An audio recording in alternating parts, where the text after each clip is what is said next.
पत्नी की हर बात मान लेना गलत है, क्योंकि पत्नी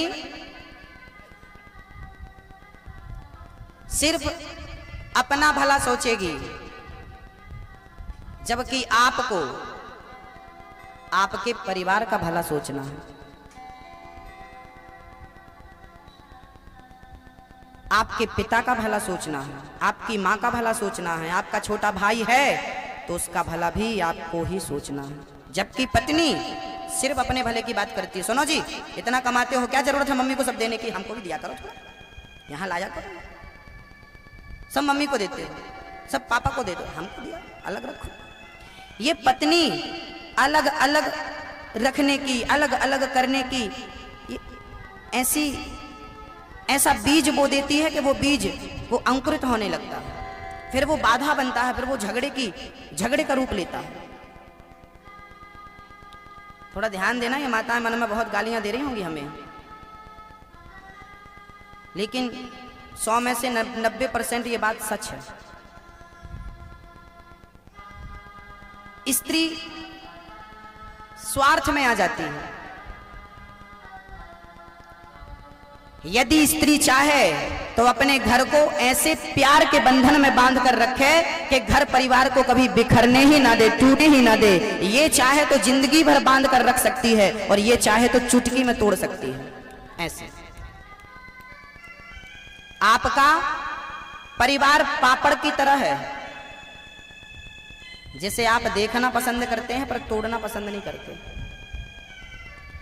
लेकिन ये हमारी माताएं हैं, ये चाहें तो परिवार को जीवन भर के लिए अमर बना सकती हैं, जीवित रख सकती हैं, टूटने नहीं दे सकती। देवरानी को जेठानी से नहीं टूटने देती, सास को बहू से नहीं टूटने देती। एक परिवार को ऐसे मुट्ठी, ऐसे उंगलियां अलग अलग हैं, ऐसे बांध कर रखती हैं। कुछ स्त्रियां ऐसे बांध कर रखती हैं परिवार को, और कुछ स्त्रियां ऐसी होती हैं जो घर जाते ही साल भर के अंदर तोड़ देती हैं। होती है ना स्त्रियां, शादी के साल भर हुए कि छोरा पत्नी को लेकर अलग हो गए। अरे पहले के लोगों को देखो, जब 50-50 साल तक बंटवारा नहीं होता था, है आपको ऐसे दिन याद कि नहीं?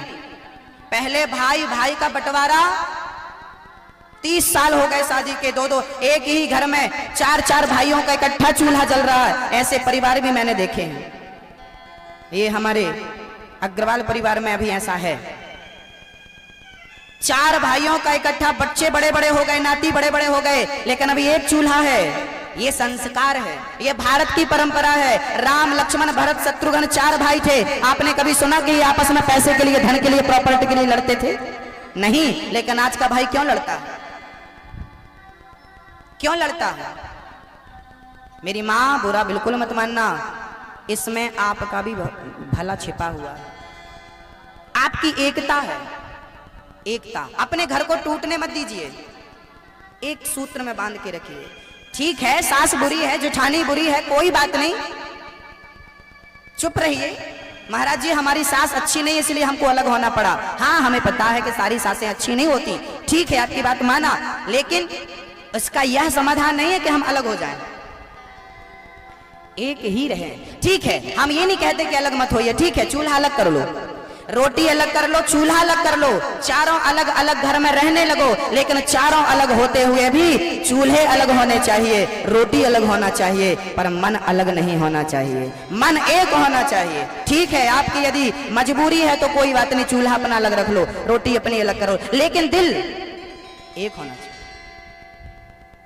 हम अपने भाई से प्यार करें, अपनी जिठानी से प्यार करें, अपनी देवरानी से टूटने ना दें, क्योंकि आप यदि टूट गए ना, याद रखना, शेर यदि अपने झुंड से बिछड़ जाता है ना, तो गीदड़ भी शेर का शिकार कर लेते हैं,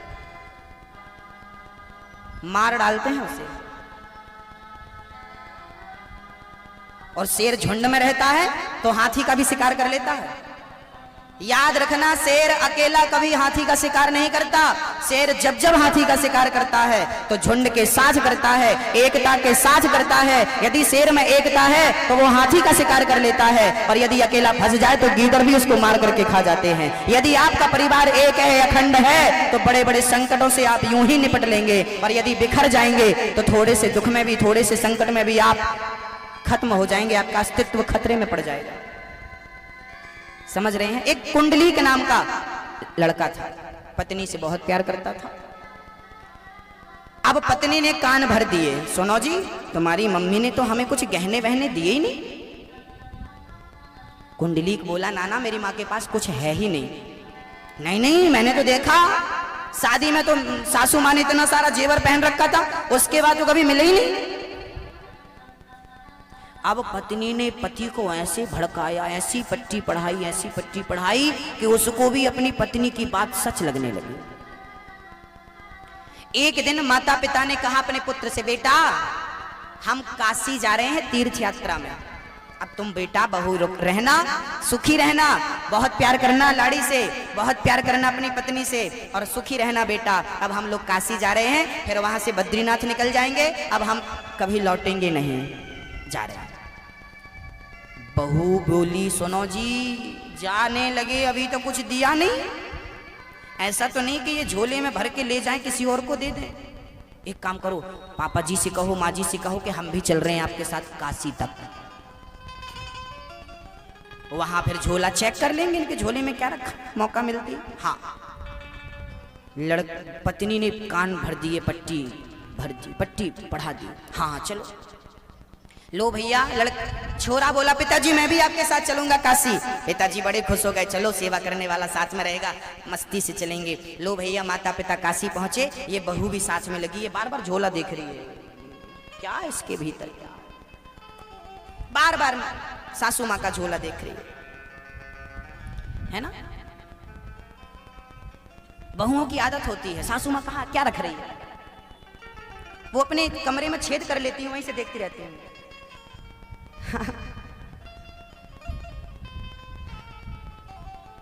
सासू माँ क्या कर रही है, कहाँ क्या रख रही है, किसको क्या। और बहुएं तब ज्यादा और अलर्ट हो जाती हैं जब ननंद आती है। ननंद आई तो बहू सावधान हो गई, अब सासू माँ बांध कितना सारा देगी। रीत है बाजना की नहीं।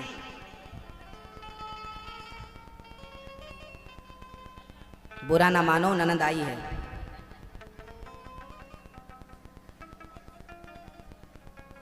चले गए काशी के एक धर्मशाला में, माता पिता रुके कुंडली के। एक कमरे में माता पिता रुके हैं, दूसरे कमरे में ये दोनों पति पत्नी बेटा बहू रुके हैं। अब कुंडली रात के 12 बजे पहरा दे रहा है। 1 बजे जाग गए रात को और देखा कि दरवाजा की कुंडी खुली होगी तो मैं अंदर जाके झोला उठा के ले आऊंगा, चेक करके रख दूंगा। 1 बजे से मौका देखता देखता रात्रि के सवेरे के भोर के 4 बज गए, पर अभी तक कोई मौका नहीं मिला। उसी समय कुंडली को कुछ नजर आया। क्या नजर आया वो बहुत ध्यान से सुनना। 3 स्त्रियां आई गंगा जी की तरफ से। 3 स्त्रियां आई, वो धर्मशाला पर जहां वो रुके थे वहां एक पुराने महात्मा रहते थे, साधु जी। वो 3 स्त्रियां आई, महात्मा के पास गई, वो कपड़े गंदे पहन कर आई थी और वहां से साफ स्वच्छ कपड़े पहन करके वो आई। कुंडलीक ने देखा ये गंदे कपड़े पहन कर गई और वहां से बड़े निर्मल साफ स्वच्छ कपड़े पहन कर आई। कुंडलीक से रहा ना गया, उस बच्चे ने टोक दिया, देवियों जरा रुकिए, ये आप कौन हो, कहां से आई हो, और ये रात्रि के अभी सवेरे के 4 बजे और कहां गई थी बाबा जी के पास। उन तीनों कन्याओं ने मुस्कुराते हुए कहा, बेटा हम, ये गंगा है, ये यमुना है, ये सरस्वती है, हम तीनों गंगा यमुना सरस्वती हैं। अच्छा आप गंगा मैया हो? हाँ। तो आप ये कपड़े गंदे पहन के कहां गई थी? गंगा मैया जी बोली कि पापियों के पाप धुलते धुलते हम गंदी हो जाती हैं। जब पापी लोग हम में स्नान करते हैं ना तो हम गंदी हो जाती हैं, और अभी 3-4 दिन से हम कुछ ज्यादा ही गंदी हो रही हैं। बेटा आश्चर्य से बोला, क्यों 3-4 दिन से ऐसा क्या हुआ? गंगा मैया बोली, जब से तुम यहाँ आए हो ना तब से हम कुछ ज्यादा ही गंदी हो रही हैं। हमारे आने से? हाँ। गंगा मैया बोली, देख तेरा बूढ़ा बाप पड़ा है, जब वो मेरे जल में स्नान करता है मैं पवित्र हो जाती हूँ, क्योंकि तेरा बाप धर्मात्मा है, तेरी माँ बहुत धर्मात्मा है, निर्मल मन है, निर्मल स्वभाव है। लेकिन तू कपटी बेटा, तेरे हृदय में अपने बाप के प्रति कपट है, अपनी माँ के प्रति कपट है। और तुम जैसे कपटी बेटा जब जब गंगा में नहाते हैं तो मैं और भी ज्यादा गंदी हो जाती हूँ, और फिर ऐसे महापुरुषों का दर्शन करती हूँ, तब मैं पवित्र होती हूँ। तुम जैसे बच्चे जब गंगा स्नान करने आते हैं तो गंगा अपवित्र हो जाती है, तो माँ बाप से कपट करने वाले गंगा नहा रहे हैं तो ये गंगा को गंदा कर रहे हैं। ये घटना कलयुग की है, इसे कहानी मत समझ लीजिएगा। वो पुंडलीक गंगा की बात से इतना प्रभावित हुआ कि अपने माता पिता को अपने पास में झगड़े पर अब पत्नी को छोड़ दिया, पत्नी के मोह से वो बाहर निकला और अपने माँ बाप को उठा करके उसने गाड़ी पर बिठाया और ले गया कि मैं माँ बाप की सेवा करूंगा। वही कुंडलीक अपने माँ बाप की ऐसी सेवा करता है, ऐसी सेवा करता है, ऐसी सेवा करता है कि एक दिन भगवान आकर के खड़े हो जाते हैं। बेटा देख मैं आ गया हूं, मेरा दर्शन कर। बच्चा बोला आप कौन हैं? मैं कृष्ण हूं। तो सुनो, अभी मैं माँ की सेवा में लगा हूं, आप कल आना। भगवान बोले कल मैं नहीं आऊंगा, आज दर्शन कर। तो वहां पर वो माँ बाप की सेवा कर रहा था, इस गोद में पिता का सर, इस गोद में माँ का सर दबा रहा था। माँ का सर, एक ईंट पड़ी थी, एक ईंट फेंक दिया बाहर तरफ और कहा कि इसमें खड़े हो जाओ, जब तक हम माँ की सेवा नहीं कर लेते हम बाहर नहीं आ सकते। वो ईंट पर खड़े हो गए भगवान, और वो आज तक ईंट पर खड़े हैं। जानते हो ये कहां की चर्चा है? जानते हो? नाम सुना है कभी विट्ठल भगवान का? महाराष्ट्र में जैसे वृंदावन में बिहारी जी हैं, बांके बिहारी, ऐसे महाराष्ट्र में विट्ठल भगवान है, विठोबा विट्ठल भगवान। वो माता पिता की सेवा कर रहा था, भगवान खड़े थे। उसी समय माता पिता, संयोग देखिए, भगवान ने उनके माता पिता को अपने अंदर लीन कर लिया, और जब ये माता पिता मर गए तो उस बेटे को माता पिता का दुख बर्दाश्त ना हुआ, माँ बाप का बिछोह बर्दाश्त ना हुआ, और वो भी माँ बाप का चिंतन करते करते प्राण त्यागता है। 3 विमान आते हैं और विमान में बैठ कर ये तीनों अपने भगवान के परम धाम को चले जाते हैं, केवल माँ बाप की सेवा करके। और भगवान उसी ईंट पर खड़े हैं, बोले जब तक तू मुझसे मिलने नहीं आएगा तब तक मैं तेरा इंतजार करता रहूंगा। आज भी वहां पर ईंट के ऊपर भगवान खड़े हैं, और विट्ठल भगवान के नाम से पूरी दुनिया उन्हें आज भी जानती है। आज भी उनका मंदिर वहीं पर उसी जगह पर है, और वहां वो ईंट पर खड़े हैं। कलयुग के अंत में वही बालक फिर आएगा, और भगवान उससे मिलकर फिर इस विग्रह को फिर भगवान अपने परम धाम को ले जाएंगे। कलयुग के भक्तों के लिए भगवान यहां पर खड़े हैं। तो कृपया अपने माँ बाप को ही भगवान के नजरिए से देखिए। पति कौन होता है मेरी माँ? परमेश्वर होता है। पति कौन होता है? कितने पति होते हैं? आपके कितने हैं?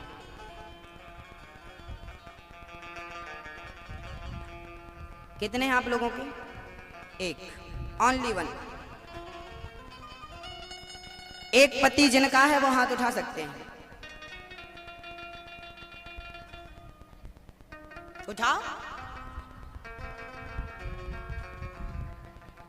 एक पति है आपका। अच्छा, ये एक वही है ना जिसने आपके गले में मंगलसूत्र पहना या मांग भरी? वही है ना एक? हाँ। आंख कितनी है आपकी? 2। कान कितने हैं? हाथ कितने हैं? पांव कितने हैं? भीतर किडनियां कितनी हैं? कभी सोचा है कि भगवान ने हर चीज 2-2 क्यों दी है? एक खराब हो जाए दूसरा जिंदाबाद, एक खराब हो जाए दूसरी जिंदाबाद, एक फ्यूज हो जाए दूसरा जिंदाबाद, एक किडनी फेल हो जाए दूसरी जिंदाबाद, एक्स्ट्रा दे रखी है। ऐसे भगवान ने आपको पति भी 2 दिए हैं। आज तक आपको यही पता है कि हमारा एक पति है, जबकि आपका एक नहीं, आप सबके 2 पति हैं। कौन कौन से? एक तो वही है जिसके द्वारा आपने मंगलसूत्र धारण किया, मांग मांग भरी, जिसके नाम की मेहंदी रचाती हो, वो आपका वाला। एक दूसरा भी है जिसको आप कहती हो तुम में हो एक अगोचर। गाइए जरा। तुम हो एक अगोचर, सबके प्राणपति। स्वामी किस विध मिला हूँ दया मैं, किस विध मिला हूँ दया मैं, तुमको मैं कुमति। ओम जय जगदीश हरे। फिर से दोहरा लीजिए। तुम हो एक अगोचर, सबके प्राणपति। सबके प्राणपति। तो ये किसका पति है? ये सबका पति है, लेकिन किसका पति है? ये प्राणों का पति है। तुम हो एक अगोचर, सबके प्राणपति। ये जो पति है ये प्राणपति नहीं है, ये शरीर का पति है। ये शरीर से प्यार करता है, लेकिन मेरा परमात्मा वो आपके प्राणों से, आपकी आत्मा से प्यार करता है। तो आत्मा का पति परमात्मा है। अपनी आत्मा को उस परमात्मा तक पहुंचाना है तो उसका ध्यान करना होगा, उसका स्मरण करना होगा। याद रखना, हम सब के भीतर, अच्छा ये तो स्त्रियां हैं तो इनके दो पति हम कह रहे हैं कि एक वो एक ये। आप लोगों का क्या है? आपका भी तो पति है। याद रखना, पुरुष भी अंदर से स्त्री ही होता है। पुरुष भी, आप लोग पुरुष हो कि स्त्री हो ये बताओ? पुरुष हो कि स्त्री? पुरुष। पुरुष हमारा, हम तो पुरुष हैं। वाह। शरीर से पुरुष हो कि आत्मा से? आत्मा ना, आत्मा पुरुष नहीं है। आत्मा पुरुष नहीं होती, क्योंकि आत्मा स्त्रीलिंग है। आत्मा होता नहीं है, आत्मा होती है। बहुत आत्मा होती है, बहुत आत्मा होती है। आत्मा होती है मतलब आत्मा स्त्री है, और यदि स्त्री है तो उसे पुरुष तो चाहिए। और कौन सा पुरुष चाहिए? बोले ये आत्मा है तो इस आत्मा रूपी स्त्री को परमात्मा रूपी पुरुष चाहिए। तो यही है जीवात्मा का परमात्मा से मिलन। अपने आत्मा का परमात्मा से मिलन कर देना ही रास है। आज मैं जो रास की चर्चा सुनाने जा रहा हूं वो जीवात्मा और परमात्मा का मिलन है, वो शरीर का मिलन नहीं है। उसे शरीर का मिलन समझने की त्रुटि मत कर लेना। वो शरीर का मिलन नहीं है कि गोपियों का शरीर कृष्ण के शरीर से मिल रहा है, क्योंकि रास पर बहुत सारे संदेह खड़े होते हैं। भगवान ने रास क्यों रचाया? अरे भाई, भगवान ने जब रास रचाया था ना तो उसमें लिखा है श्रीमद् भागवत में, उस समय भगवान की उम्र मात्र 7 वर्ष की थी। तो क्या 7 वर्ष के बच्चे के अंदर कोई वासना होती है? कोई भेद बुद्धि होती है? नहीं, पवित्र बुद्धि होती है। तो भगवान 7 वर्ष के थे और वो परमात्मा है, परब्रह्म है। बिनु पग चले सुनहि बिनु काना, कर बिनु कर्म करहि विधिनाना। वो परमात्मा सर्वत्र है। ऐश्वर्यस्य समग्रस्य धर्मस्य यश साह श्री ज्ञान वैराग्य और चेव षड्नाम भगतीर्णा। वो सर्वव्यापी है, सर्वज्ञ है। हम अल्पज्ञ हैं, हम अल्पज्ञ हैं। वो हमारे जैसा नहीं है। गोपियां आई हैं, भगवान ने गोपियों के संग रास रचाया है। अब मैं आपको बताऊं ये गोपी क्या है। गौ मतलब होता है इंद्रियां, पी मतलब होता है पीना। जिन्होंने अपनी वासनाओं को पी लिया है, जिन्होंने अपनी वासनाओं को खत्म कर दिया है, उनका नाम है गोपी। छोटे से बच्चे को आपने देखा, वो कपड़ा पहने या ना पहने कोई फर्क नहीं पड़ता। छोटा सा बच्चा, छोटा सा बालक कपड़ा पहने, वस्त्र पहने ना पहने, अब बताइए क्या छोटे से बच्चे के अंदर उसके सामने कोई कैसा भी नाचता रहे, उसके मन पर सामने वाले का कोई भी प्रभाव पड़ेगा? सामने वाला कैसा भी नाचे, छोटे से बच्चे पर सामने वाले का कोई भी प्रभाव पड़ने वाला नहीं। ऐसे ही जैसे छोटे से बच्चे की बुद्धि पवित्र है, ऐसे गोपियां पवित्र हो चुकी थी। अपनी बुद्धि से, अपनी आत्मा से, अपनी इंद्रियों से पवित्र थी गोपियां। अंगूर को आपने जरूर खाया होगा, एक बार 2 बार अंगूर आपने खाया होगा। अंगूर में पानी होता है, लेकिन वही अंगूर जब सूख जाता है तो किशमिश बन जाता है। वो अंगूर 100 रुपए किलो बिकता है, लेकिन वही अंगूर जब सूख जाता है तो 500, 600 और 700 और 800 रुपए किलो तक बिकता है। वही अंगूर है। अंगूर पहले गीला था तो अंगूर था, सूख गया तो किशमिश बन गया। अब बताइए कि अंगूर टिकाऊ होता है कि किशमिश टिकाऊ होती है? अंगूर तो सड़ जाता, किशमिश टिकाऊ होती है। क्यों टिकाऊ है? क्यों कीमत ज्यादा है उसकी? क्यों वैल्यू ज्यादा है उसकी? क्योंकि उसके भीतर का पानी सूख चुका है। ऐसे ही गोपियां जो थी, उन्होंने अपनी वासना का जल, इच्छाओं का जल, इंद्रियों का जल सुखा दिया था और अपने आप को किशमिश बना दिया था। कोई वासना नहीं रह गई थी, कोई कामना नहीं रह गई थी, कोई इच्छा नहीं रह गई थी। ऐसी गोपियां थी, कोई इच्छा नहीं, कोई कामना नहीं गोपियों के अंदर। ऐसी गोपी निर्विकार, निर्लिप्त, ऐसी गोपियां आज रास रचाने को आई हैं। लोग कहते हैं भगवान ने रास क्यों रचाया? उस श्रेणी में आप पहुंच जाएंगे ना तो ये प्रश्न नहीं करेंगे, है ना? उस श्रेणी में पहुंच जाएंगे, ये प्रश्न ही नहीं होगा। अब ये समझना होगा कि गोपी कहते किसे हैं। स्त्री का नाम गोपी है कि पुरुष का नाम गोपी है? तो याद रखना मेरी माँ, गोपी मतलब स्त्री नहीं होता। गोपी एक भाव है। भगवान शंकर भी उस रास में जब आए थे तो क्या बन करके आए थे? गोपी बनकर आए थे। एक दिन वो भोले भंडारी बन करके ब्रजनारी वृंदावन आ गए। भगवान शंकर भी जब उस रास में आए, अभी मैं सुनाऊंगा, जब भगवान शिव उस रास में आए तो क्या बनकर आए थे?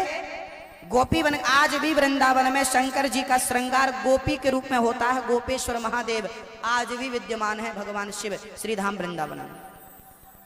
तो गोपी बनकर शंकर जी आए, तो शंकर जी तो पुरुष थे, फिर गोपी कैसे बन गए? बोले गोपी स्त्री या पुरुष नहीं है, गोपी तो एक भाव है। जैसे यहां बैठे हर व्यक्ति को श्रोता कहा जाता है। ये कौन बैठे हैं? बोले श्रोता बैठे हैं।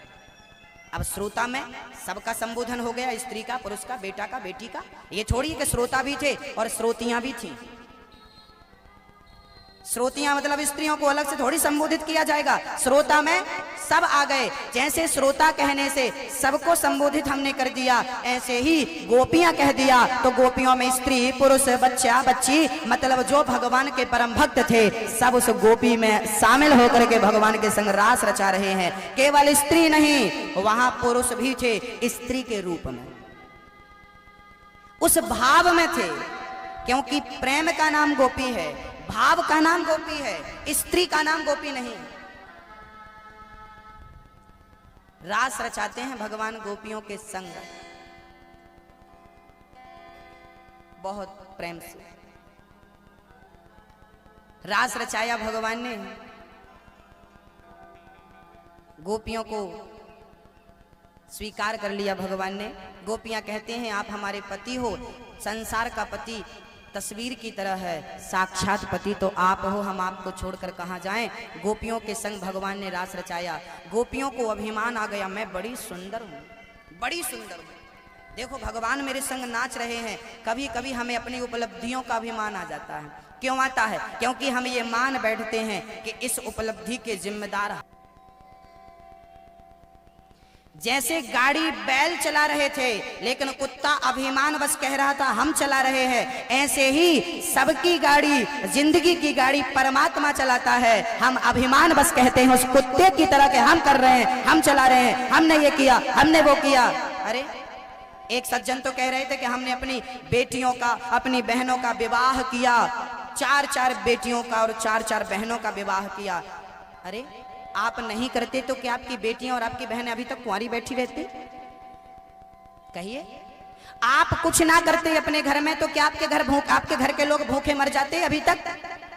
कहिए ना, जवाब दीजिए ना। आप कहते हैं हम घर को पाल रहे हैं, हम घर का पेट भर रहे हैं। आप जिस दिन मरेंगे ना, उस दिन के बाद से आपके घर के लोग भूखे नहीं मरेंगे, कहीं ना कहीं से भगवान उन्हें देगा।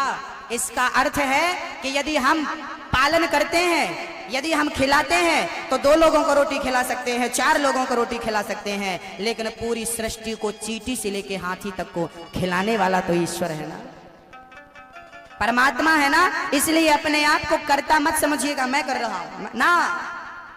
राम नाम एक अंक है, बाकी साधन सून, राम रहे 10 गुण है, राम बिना सब सून। एक बार 0 को अभिमान आ गया, मैं सबसे बड़ा, क्योंकि मैं संख्या को 10 गुना बढ़ाता हूं। तो संख्या बोली तू बैठ, मैं चली। संख्या निकल गई, चेक में 00000 भर दो, बोले भंजा लेना। है किसी काम का? चेक में संख्या ना हो, 00 हो, है चेक किसी काम का? बिना संख्या के आपका चेक, संख्या है तो 0 10 गुना बढ़ता है, और संख्या नहीं है तो 0/0 है। कितना भी, कितने 1000 जीरो से 0 में गुणा करो, कितना आएगा? 1,00,000 जीरो से 1 0 में गुणा करो, कितना आएगा? जैसे 0 10 गुना बढ़ता है संख्या सामने हो तो, नहीं तो नहीं। ऐसे ही भगवान संख्या है और हम 0 है। यदि भगवान कृष्ण को हम साथ लेकर चलेंगे तो हमारा कारोबार, हमारा घर, हमारा परिवार 10 गुना बढ़ेगा। और भगवान को छोड़ दोगे तो हम तो 0 ही थे, 0 ही हैं और 0 ही रहेंगे। राम नाम एक अंक है। गोपियों को अभिमान आ गया, मैं बड़ी सुंदर, जहां अभिमान वहां भगवान नहीं। अंतर्धान हो गए, राधा रानी को लेके राधा रानी तड़पने लगी, कृष्ण उनको भी छोड़कर चले गए। सारी गोपियां विरह में डूब गईं, व्याकुल हो गईं। हे कृष्ण कृष्ण कृष्ण कह के गोपियां धड़ाम से नीचे गिर पड़ी और कृष्ण कृष्ण कहकर पुकारने लगी, हा कृष्ण, कहाँ हो गोविंद, कहाँ हो गोपाल, कहाँ हो गोविंद। पुकार रही हैं श्री गोपियां और भगवान नहीं मिले तो लीला कर रही हैं गोपियां। और गोपियों ने विरह में एक गीत गाया, जैसे गीत का नाम गोपी गीत। आइए सुनते हैं। जयति तेधिकं जन्मना व्रजः श्रयते इंदिरा शाश्वदात्रिः भयते दृश्यता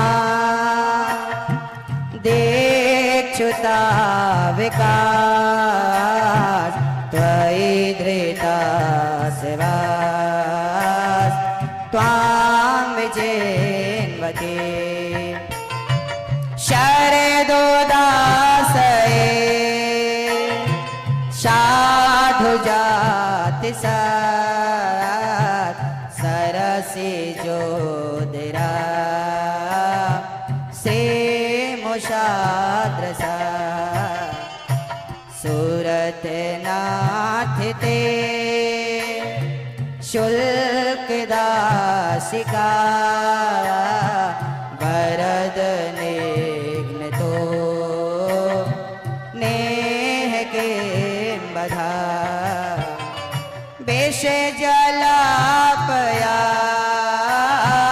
ब्याल राक्षसा बरस मारुता वैद्युतानना जयति तेधिका जन्मना व्रजा श्रयत इंदिरा शाश्वदात्रिः।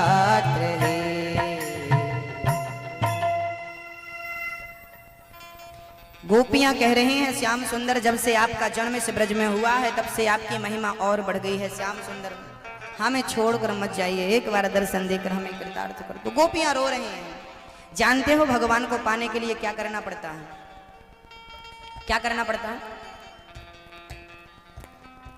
बच्चा अपनी कोई भी जिद पूरी कराना चाहता है तो क्या करता है? रोता है। उससे कुछ नहीं आता, रोता। वो आपसे मांगेगा हमें ये दिला दो, नहीं दिलाओगे तो रोएगा। क्या करता है मैया जी बच्चा?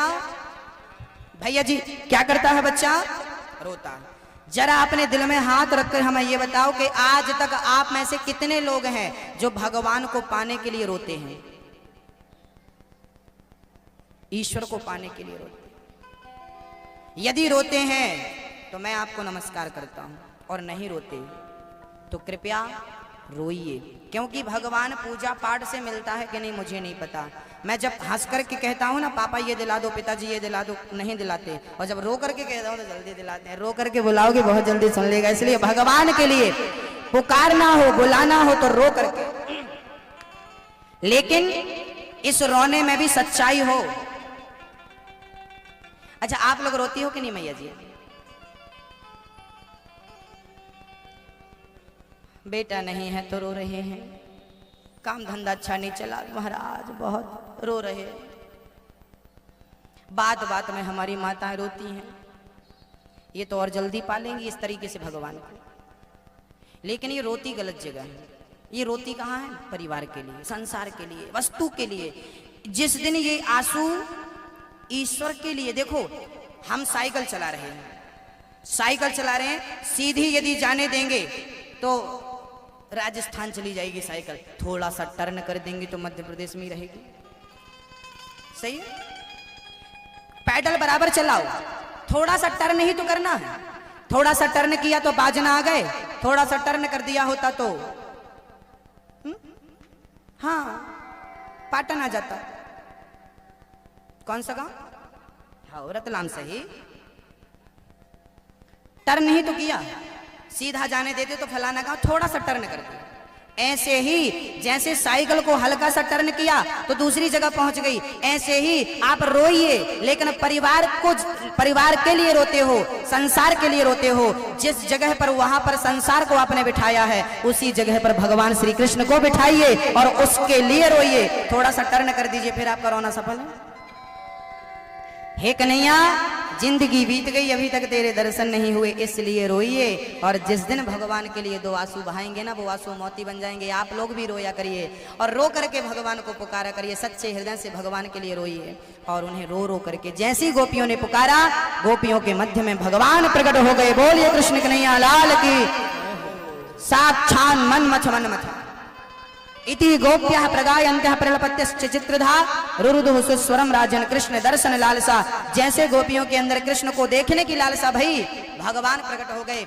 जब तक उत्कंठा नहीं होगी कृष्ण को मिलने की, तब तक संभव नहीं है दर्शन। तड़प जिसे कहते हैं, मछली कैसे तड़पती है पानी के लिए, ऐसे हमें भगवान को प्राप्त करने के लिए तड़पना होगा। तड़प हमारे अंदर आती नहीं है, वो दर्शन देता नहीं, और बिना तड़पे वो मिलता नहीं है। गर्मी जब पड़ती है ना तो पृथ्वी तप जाती है, दरार छोड़ देती है। जब बहुत तप जाती है तब फिर सावन की झड़ी लगती है। ऐसे ही भक्ति की आग में अपने आप को जब तक तपाएंगे नहीं, तब तक कृपा की बारिश हो नहीं सकती। यदि कृपा की बारिश चाहते हो तो अपने आप को पहले भक्ति की आग में तपाना होगा। तपाइए, हम भक्त बन के अपने आप को तपाएं, फिर देखिए कृपा की वर्षा। मीरा ने तपाया था अपने आप को, और गोपियों के मध्य में जब भगवान प्रकट हुए, अद्भुत रास रचाया भगवान, रास रचा रहे। आइए दर्शन करते हैं। गोपियों ने अद्भुत रास रचाया, भगवान गोपियों के मध्य में नाचने लगी। बड़े निष्ठुर हो कन्हैया, बड़े निष्ठुर हो तुम। हो गोपियां शिकायत कर रही हैं, कन्हैया बड़े निष्ठुर हो। लेकिन आ गए ना, भगवान बोले प्रेम को बढ़ाना था इसलिए गए थे, अब आ गए हैं, चलो रास रचाते हैं। कैसा रास भगवान ने रचाया है, एक झलक उस रास की हम यहाँ देख लेते हैं। जब भगवान ने रास रचाया, उस रास में भगवान शिव जी जिद करने लगे, हमें उस रास में जाना है। पार्वती मना रही है, नाना वहां पे पुरुषों का काम नहीं है। एक दिन वो भोले भंडारी बन के ब्रज किनारे वृंदावन आ गए हैं, वृंदावन आ गए हैं।